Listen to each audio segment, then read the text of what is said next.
بسم اللہ الرحمن الرحیم۔ السلام علیکم۔ رسول اکرم صلی اللہ علیہ وآلہ وسلم کی شہادت کے بعد اہل سنت کے ہاں حدیث کی جمع آوری اور حدیث کی تدوین کے حوالے سے کیا کیا اقدامات ہوئے ہیں اور کس طریقے سے حدیث کو جمع کیا گیا، کب جمع کیا گیا، یہ سلسلہ کب کیسے جا کے شروع ہوا، اور جو پہلے 3 خلفاء ہیں ان کے زمانے میں حدیث کے ساتھ کیا سلوک ہوا ہے، اس کے حوالے سے ایک مختصر سی گفتگو کرنا چاہتا ہوں۔ سب سے پہلے ہم پہلے خلیفہ کا دور یعنی حضرت ابوبکر کے دور کا جائزہ لیتے ہیں۔ ایک مرتبہ حضرت ابوبکر نے وفات رسول صلی اللہ علیہ وآلہ وسلم کے بعد لوگوں کو جمع کیا اور کہنے لگے، اے لوگو، تم احادیث کو نقل کرتے ہو اور کبھی تمہارے درمیان اختلاف ہو جاتا ہے، لہٰذا اگر یہی حالت رہی تو آئندہ مسلمانوں کے درمیان ایک شدید اختلاف ہو جائے گا، چنانچہ آج سے حدیث نقل کرنا ممنوع قرار دیا جاتا ہے۔ اگر کسی نے تم سے اس بارے میں معلوم کیا تو اس سے کہہ دو کہ ہمارے اور تمہارے درمیان قرآن کافی ہے، جسے قرآن نے حلال کیا ہے اسے حلال سمجھو اور جسے حرام قرار دیا ہے اسے حرام جانو۔ اب یہ قرآن کافی ہے والی بات آپ لوگوں کو اگر یاد ہو تو واقعہ قرطاس کے موقع پر کہ جب جناب رسالت مآب صلی اللہ علیہ وسلم نے کاغذ اور قلم مانگا تھا کہ لے آؤ، میں کاغذ قلم لے کر آؤ کہ میں ایک ایسی وصیت لکھ دوں کہ تم میرے بعد گمراہ نہ ہو، تو اس وقت حضرت عمر نے کہا تھا کہ ہمارے پاس اللہ کی کتاب ہے جو ہمارے لیے کافی ہے، حسبنا اللہ کتاب اللہ، ہمارے لیے اللہ کی کتاب کافی ہے۔ یہی بات حضرت ابوبکر کہہ رہے ہیں۔ اس سے یہ بھی پتہ چلتا ہے کہ دونوں کے مزاج میں کتنی ہم آہنگی ہے، بلکہ یہ بھی پتہ چلتا ہے کہ دونوں کا موقف، دونوں کا ویژن حدیث کے حوالے سے ایک ہی ہے، یعنی ہمیں آپ کی رسول اکرم کی وصیت کی ضرورت نہیں ہے، نصیحت کی ضرورت نہیں ہے، حدیثوں کی ضرورت نہیں ہے۔ حالانکہ قرآن مجید کیا کہہ رہا ہے کہ جو رسول کہتے ہیں وہ وہی ہوتا ہے جو وہی کہتی ہے، جو رسول دے وہ لے لو، جس سے روکے اس سے رک جاؤ، اللہ کی اطاعت کرو، اس کے رسول کی اطاعت کرو، مختلف مقامات پہ قرآن مجید میں، اور یہ میں گزشتہ وائس نوٹ میں بیان بھی کر چکا ہوں۔ بہرحال حضرت عائشہ سے ایک روایت منقول ہے کہ میرے والد نے ایک مرتبہ 500 حدیثیں جمع کی اور ان سب کو میرے حوالے کر دیا، لیکن ایک روز میں نے آپ کو دیکھا کہ بستر استراحت پر بے چینی کی حالت میں کروٹیں بدل رہے ہیں۔ میں نے صبح ہونے پر سبب پریشانی دریافت کیا تو آپ نے کہا کہ اے بیٹی عائشہ، وہ احادیث جو میں نے تیرے حوالے کی ہیں ان کو لے آؤ۔ جب میں ان حدیثوں کو لائی تو آپ نے آگ جلانے کا حکم دیا، اور جب آپ کے حکم کے بموجب آگ روشن ہو گئی تو آپ نے ان سب حدیثوں کو آگ میں جلا دیا، اور اس عمل کی توجیہ کرتے ہوئے مجھ سے یوں کہنے لگے کہ اے عائشہ، میں اس بات سے ڈرتا ہوں کہ مر جاؤں اور تیرے پاس یہ حدیثیں رہ جائیں اور میں روز قیامت اس کا جواب دے ہو جاؤں، کیونکہ ان حدیثوں کے اندر کچھ ایسی حدیثیں بھی ہیں جن کو میں نے اپنی سمجھ میں تو صالح اور معتمد افراد سے اخذ کیا ہے، لیکن ممکن ہے کہ وہ لوگ در حقیقت صالح اور معتمد نہ ہوں، جن کی وجہ سے روز قیامت مجھ سے باز پرس ہو۔ اب یہ جو میں روایت آپ کی خدمت میں پیش کر رہا ہوں نا، یہ تذکرۃ الحفاظ کی جلد نمبر 1 سے ایسی بہت ساری روایتیں میں مزید بھی پیش کروں گا۔ آپ دیکھ رہے ہیں کہ حضرت ابوبکر وہ شخصیت ہے کہ جنہوں نے حدیثوں کو جلا دیا، اور حضرت عثمان وہ شخصیت ہے جنہوں نے قرآن کو جلا دیا۔ اب یہ قرآن کو جلانے والے، حدیث کو جلانے والے اور مسلمانوں کے ہیرو ہیں۔ واضح ہے کہ خلیفہ اول ایک طرف تو حدیث نقل کرنے کے سلسلے میں قول کے ذریعے سختی سے پابندی لگاتے ہیں اور حدیث نقل کرنا بالکل ممنوع قرار دے دیتے ہیں، اور دوسری طرف عملاً حدیثوں کو جمع کر کے نظر آتش کر دیتے ہیں۔ چنانچہ خلیفہ اول کے اس رویے سے مسلمانوں کے درمیان خصوصاً ناقلین و حافظین حدیث پر نہایت ہی برا اثر ظاہر ہوا، جس کا نتیجہ یہ نکلا کہ حدیثیں نقل کرنے والے اور حدیثیں لکھنے والے نے 3 سال تک بالکل حدیث لکھنا اور بیان کرنا بند کر دیا، اور مسلمانوں کی توجہ صرف قرآن پر بغیر کسی ترجمہ تفسیر و تشریح کے رہی، اور خلیفہ اول کے حکم کے مطابق ان کے بحث و مباحثے صرف قرآن کی آیات پر مرکوز ہوتے تھے، اور بس حدیث بیان کرنے پر سرے سے پابندی لگا دی گئی۔ اب تفسیر جب آپ قرآن کی کریں گے تو اس کے لیے تو آپ کو حدیث چاہیے نا، تو حدیث بیان کرنے میں تو پابندی تھی، بس صرف ناظرہ قرآن پڑھو یا اسے حفظ کر لیا کرو۔ اس کے بعد حضرت عمر کا دور آتا ہے۔ حضرت عمر ابن خطاب کے خلافت کے 10 سالہ دور میں موصوف کی سختی اور تشدد کی بنا پر حدیث کے نقل نہ کرنے و بیان نہ کرنے اور نہ لکھنے پر اور زیادہ سختی کے ساتھ عمل کیا گیا۔ حضرت عمر نے حدیث رسول نقل کرنے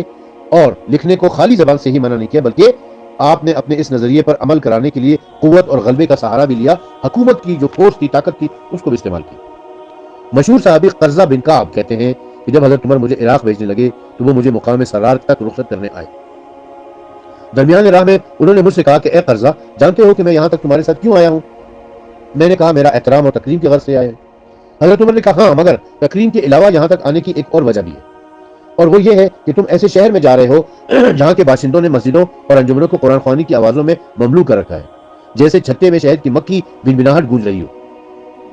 لہٰذا تم حدیث رسول نقل کر کے وہاں کی اس فضا کو خراب نہ کرنا۔ دیکھو، تم رسول کے کلام کو لوگوں کے درمیان کم ہی استعمال کرنا، اور میں بھی تمہاری حد الامکان اس سلسلے میں مدد کروں گا۔ یعنی ان روایتوں سے آپ کو اندازہ ہو رہا ہے، ایسے لگ رہا ہے کہ جیسے رسول اللہ کے ساتھ کوئی دشمنی ہے، ان کی بات ہی آگے مت کرو، ان کا ذکر ہی مت کرو، ان کی حدیث کو بیان ہی مت کرو۔ چنانچہ قرظہ جب شہر کوفہ پہنچے اور اہل کوفہ نے ان سے حدیث رسول بیان کرنے کی فرمائش کی تو انہوں نے جواب میں کہا کہ مجھے نقل حدیث سے حضرت عمر نے منع کیا ہے۔ اہل سنت کے ایک مشہور محدث ہیں ذہبی، انہوں نے روایت کی ہے کہ ایک روز ابو سلمہ نے ابو ہریرہ سے پوچھا کیا تم حضرت عمر کے زمانے میں بھی اسی طرح حدیث نقل کرنے میں آزاد تھے؟ ابو ہریرہ نے کہا کہ اگر میں عمر کے زمانے میں اس طرح حدیث نقل کرتا تو وہ میرا جواب اپنے تازیانے سے دیتے۔ حضرت عمر اصحاب رسول پر حدیث نقل کرنے کے سبب بڑی سختی کرتے تھے اور اس بارے میں عجیب عجیب بہانے کرتے تھے۔ چنانچہ جب ابو موسیٰ اشعری نے مکان میں داخل ہوتے وقت مالک سے اجازت لینے سے متعلق حدیث نقل کی تو حضرت عمر نے کہا کہ اے ابو موسیٰ، اگر تم نے اس پر کوئی شاہد نہیں پیش کیا تو میں تمہیں بہت ماروں گا۔ اس پر جناب ابو منظر نے اعتراض کرتے ہوئے فرمایا اے خطاب کے بیٹے، رسول خدا کے اصحاب کے لیے عذاب مت بن۔ 3 ایسے جلیل القدر صحابی ہیں یعنی حضرت عبداللہ ابن مسعود، حضرت ابو درداء اور حضرت ابو مسعود انصاری کہ جن کو حضرت عمر نے حدیث رسول بیان کرنے پر مدینے میں نظر بند کر دیا تھا۔ چنانچہ یہ لوگ اس کے قتل ہونے تک مدینے میں نظر بندی کی حالت میں ہی رہے ہیں، یعنی جب تک حضرت عمر زندہ رہے یہ تینوں صحابی نظر بند تھے۔ اور اس کی وجہ کیا تھی کہ یہ حدیثیں بیان کرتے تھے، ان کو منع کیا تھا کہ حدیثیں مت بیان کرو، عمر نے منع کیا تھا لیکن انہوں نے ان کی بات نہیں مانی، ان کو گھروں میں نظر بند کر دیا تھا۔ نقل حدیث پر اس سختی سے جو ممنوع کیا گیا تھا، اس کا نتیجہ یہ ہوا کہ صحابی رسول حضرت صائب بن یزید جو 80 ہجری میں جن کی وفات ہے کہتے ہیں کہ میں نے سعد بن مالک بن سنان بن عبید کے ساتھ مدینے میں سے لے کر مکے تک سفر کیا مگر انہوں نے ایک بھی حدیث دوران سفر بیان نہیں کی۔ شیبی کہتے ہیں کہ میری عبداللہ ابن عمر کے ساتھ 1 سال نشست پر برخاست رہی، موصوف نے پورے سال ایک بھی حدیث نقل نہیں کی۔ حضرت عمر نے اپنے دور خلافت میں بہت سے اصحاب کو حدیث نقل کرنے پر اذیت دی تھی۔ تاریخ یعقوبی اور دیگر کتب تاریخ سے اس بات کی طرف اشارہ کرتی ہیں کہ مثلا حضرت ابو ذر غفاری کو صرف نقل حدیث کرنے پر شہر بدر کیا گیا تھا اور حضرت عمار یاسر کو حدیث بیان کرنے کے جرم میں اس قدر مارا کہ آپ بے ہوش ہو کر زمین پر گر پڑے تھے۔ انصاب الاشراف جو کہ علامہ بلازری کی کتاب ہے اس کی جلد نمبر 5 میں اور تاریخ یعقوبی کی جلد نمبر 2 میں اور مختلف کتابوں میں ایسی متعدد روایات موجود ہیں کہ حضرت عمر حدیث بیان کرنے والوں کو کوڑے مارا کرتے تھے۔ عبد العلا نے قاسم بن محمد بن ابی بکر سے نقل کیا ہے کہ جب حضرت عمر کے زمانے میں احادیث کی جمع آوری کافی حد تک بڑھ گئی تو حضرت عمر نے لوگوں سے کہا کہ تمام حدیثوں کو جمع کر کے میرے پاس لے آؤ۔ جب لوگ حدیثوں کو جمع کر کے عمر کے پاس لے آئے تو آپ نے سب کو جلا دیا اور کہنے لگے کہ اہل کتاب کی مانند 2 گانگی نہیں چاہیے، یعنی اسلام میں قرآن کے مقابلے میں کوئی کتاب نہیں ہوگی، جیسا کہ علماء یہود و نصارہ کی کتابیں توریت اور انجیل کے برابر میں پائی جاتی ہیں۔ علامہ ابن سعد نے اپنے طبقات ابن سعد میں ایسی کئی ایک روایت لکھی ہے کہ حضرت عمر لوگوں کو یہ کہا کرتے تھے کہ اگر تم نے حدیث کو نقل کیا تو گویا کہ تم نے قرآن مجید کے مقابلے میں ایک کتاب بنا دی، لہٰذا قرآن کے علاوہ کوئی چیز مت لکھا کرو۔ امام بخاری شیبی سے نقل کرتے ہیں کہ امری کہتے ہیں کہ حسن نے فرمایا کہ حسن بصری نے فرمایا کہ میں نے عبداللہ ابن عمر کے ساتھ 2 یا 1.5 سال نشست پر برخاست کی مگر اس حدیث کے علاوہ کوئی دوسری حدیث نہیں سنی کہ رسول اکرم صلی اللہ علیہ وسلم نے اپنے اصحاب کو گو کا گوشت کھانے سے کھلانے کی سفارش فرمائی تھی۔ گو وہ جو ایک بڑی ٹائپ کی چکلی ہوتی ہے، یہ عرب میں پائی جاتی تھی اور حضرت عمر سمیت اور بہت سارے لوگ اسے بڑی مطلب پسندیدہ خوراک تھی، ان کی فیوریٹ ڈشوں میں شمار ہوتی تھی کیونکہ وہ حلال ہے۔ راوی کہتا ہے کہ یا رسول اللہ، راوی کہتا ہے کہ یا رسول اللہ نے فرمایا گو کا گوشت کھانا حلال ہے یا پھر کھانے میں کوئی حرج نہیں ہے، البتہ گو کا گوشت میری غذا نہیں ہے۔ یعنی رسول اللہ کی طرف جو نا یہ ایک حدیث منسوخ کر کے کہا گیا، حدیث بیان کرنے سے سرے سے منع کر رکھا تھا، اگر حدیث بیان کرتے تھے تو وہ بھی ایسی کہ جو رسول اللہ کی توہین کے زمرے میں آتی ہے۔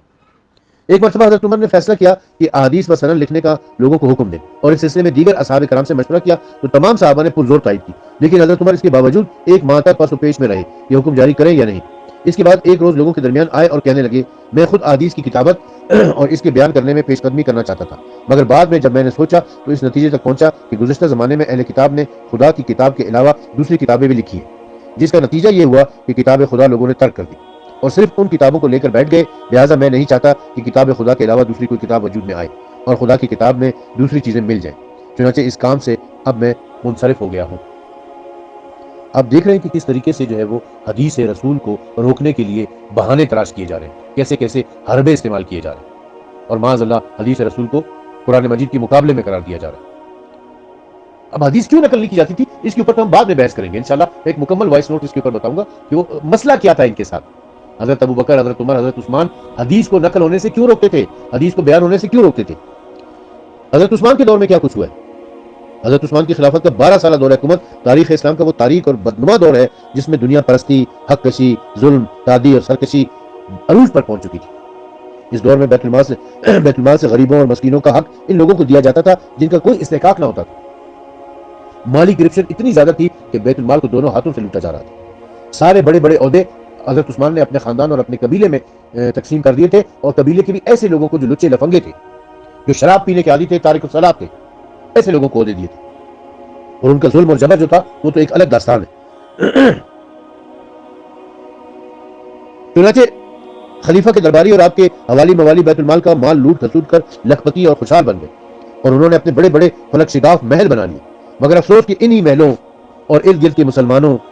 غربا و مساکین بھوکے پیاسے سو کر سویرا کیا کرتے تھے، اور جو اصحاب رسول دیندار اور لائق تھے ان کی مقام و قضاوت و عمارت سے درگزر کرتے ہوئے، ان کو نظر انداز کرتے ہوئے بالکل ان کو دیوار کے ساتھ لگا دیا گیا۔ ان کی جگہ عظیم اسلامی حکومت چلانے کے لیے ولید اور مروان جیسے نااہل اور بدکردار افراد کو بٹھا دیا گیا تھا۔ یہی نہیں بلکہ اصحاب رسول کو حکومت کے ساتھ تعاون نہ کرنے، قرآن کریم کی تلاوت اور حدیث رسول نقل کرنے کے جرم میں